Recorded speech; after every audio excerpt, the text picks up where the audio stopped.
So, Jai, as a First Nations person with a disability, you were talking before and feel passionate about the land, Yeah. how white people need to listen. So, what would you like to say? So, like, back in the day, the government, come out to the outback and put a whole heap of um, housing out there. And we already said, no, we don't want that. And they just built the housing there. And within like a few days or weeks of them being up, we destroyed them because we don't want that housing. We live off the land. We are land people.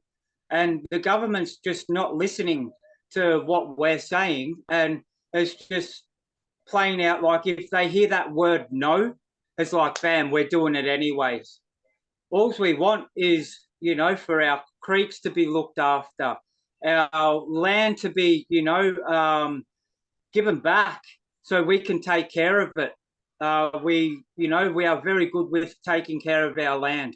You don't see our land going and having big, massive bushfires or stuff like that because we've controlled it. We've controlled burnt already.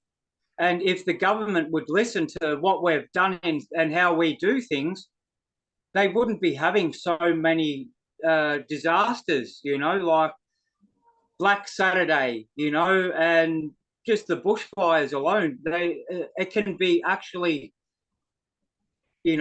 stopped, or not completely stopped, but a lot of it will be controlled. And you're not going to have so many deaths.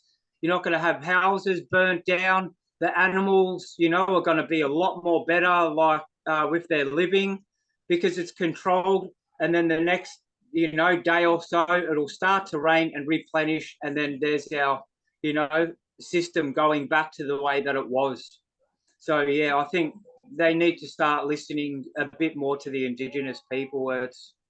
It's not fair how we, do say no and they just give it anyways. Where that amount of money that they spent on the housing, this and that, they could have put it back into our waterways to make sure that we've got the proper fish, the proper land, that is not destroyed. Just clean it so we can have, what we need as Indigenous people.